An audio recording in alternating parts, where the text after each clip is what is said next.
Hi, I'm Alberto Santillan of Arroz y Frijoles Music, arrozfrijolesmusic.blogspot.com, and we're here chopping it up with our new homie, Stone's Throw recording artist, Dame Funk. We just killed the crowd here at the cellar door Thank you. on a hot August night in 2011 here in lovely Visalia, California, and we've got a few questions for him. Now, Dame, I want to know, what's the best thing about being on Stone's Throw Records? Stone's Throw is pretty much one of the best American hip-hop labels pretty much out there. And it's just recycling all of these aesthetics of funk, of reggae, of old soul, and of 80s R&B, and you fit right into that. Well, what's your favorite thing about it? My favorite thing about being on Stone's Throw is the creative freedom that they give you, and just working with other great artists, on the roster. So you get to tour and see different places, and the fan base, or friend base rather, because I don't like to say the word fan, because fan is short for fanatic, but the friend base is, real wide, in the world. So that's what I like about being on Stone's Throw Records. It's funny that you mentioned touring and like seeing all these places, because when I think of the Stone Throw aesthetic, I think of it as kind of really like studio centric. Like you and Madlib, you guys are kind of like behind the scenes guys, like just studio rats. Just always recycling all this different stuff. Like, do you prefer touring or do you prefer like being a studio rat?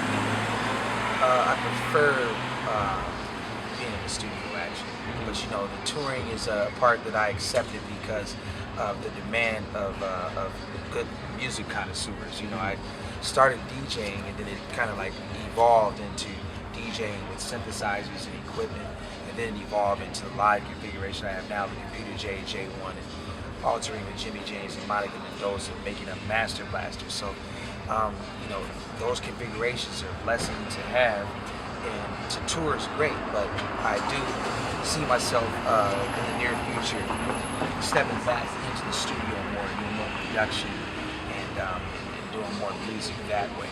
But the touring will always be a good memory, but I do plan on doing some other things. So you might want to catch me, while you can. Well, thank you again for coming to Visalia. I'm sure you expanded your friend base here by a grip. What have you heard about Visalia, from other touring musician friends? I've heard it was good. A friend of mine named Arabian Prince, he said it was nice, and other people that I've talked to just really interested to see what you guys got going on up in the Central Valley area. Is it technically the Central Valley? Yeah. Oh yeah. So that's I've heard good things, that you guys have a really good taste in music. So it's a pleasure to be here. And thank you again for coming to Visalia, because I asked because you noted that your tour took you from Pasadena and then to Long Beach and Oakland tomorrow. Do you find that a lot of your really good touring experiences are in California? Yeah, they've been some good experiences.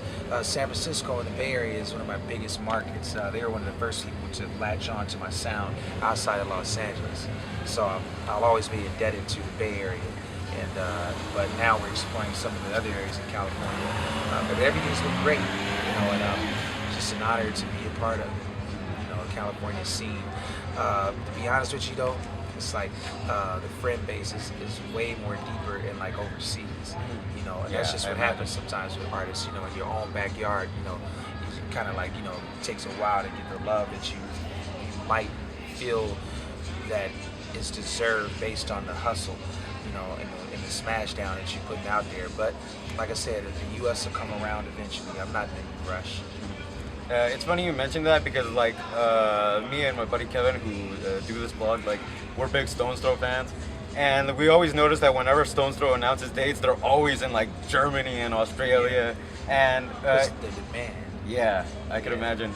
And it's funny that I like how you mentioned other people latching onto your sound, because one of the people who has outed himself as a big fan of yours, and me and this guy would just be tripping the fuck out if it happened, but Tom York supposedly is a big fan of yours, and how does it feel knowing all these big time artists coming, they're on the cutting edge of music, but they think you're the cutting edge of music? How does that work out?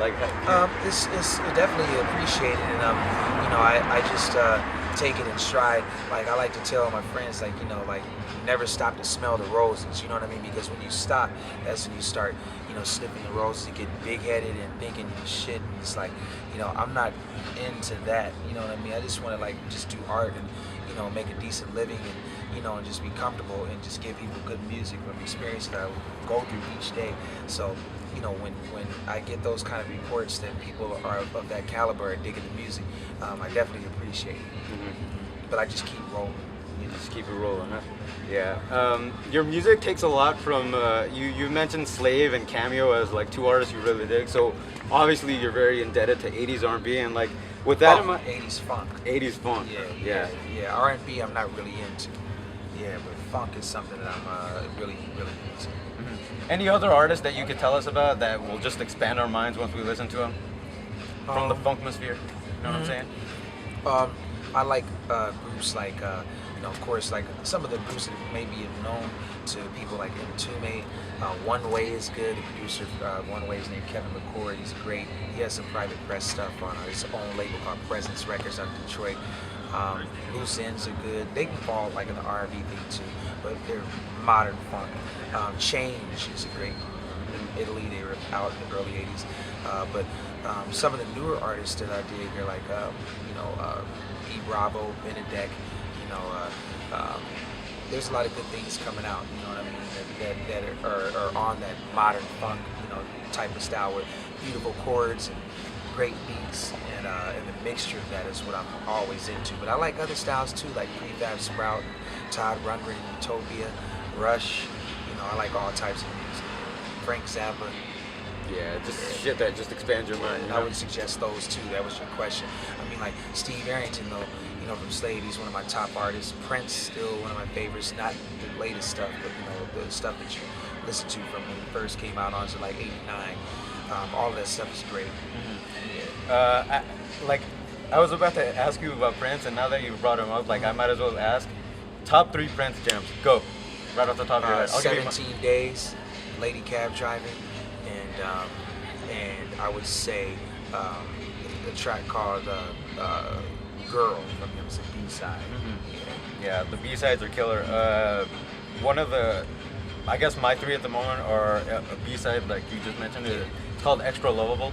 Oh yeah, it's a great track. Yeah, that's like I can't believe that song remains unreleased. Like, I know, it boggles the mind, right? Crazy. And I love DMSR from 1999. Yeah, it's a great joint. People party to that. That was a big track in LA. Yeah, it's a great joint. Yep. And the Beautiful Ones from Purple Rain. Oh yeah, it's a great slow jam. Yeah, nice. Yeah. Anyway, thank you again for coming to Visalia. No problem. Thank you again for just you guys killing it and just leaving some good memories. I'm rocking some Nothing But Style clothing. Find them at nbstyle.info. Nothing But Style clothing. You either got it or you don't. And thanks to everybody who's just been supporting our shit, tumbling us, posting us up on your Facebook, supporting artists like Dame Funk. Yeah. This dude right here. This Much guy. love, y'all. Much This love. dude. Much love. Appreciate And it. continue to keep coming to shows here at the Cellar Door. Put it on by Sound and Vision Foundation. Find everything that you want to find out about upcoming Visalia shows at snbfoundation.org. Dame Funk's latest album was Adolescent Funk, which was a compilation of earlier material that came out last year on Stone's Throw Records. Go check it out. And just thank you again for everything, to everybody. And I'm Roberto Santillan of Arroz y Frijoles Music, arrozfrijolesmusic.blogspot.com. And I'm signing off. And remember, it's always sunnier in California. We'll see you soon.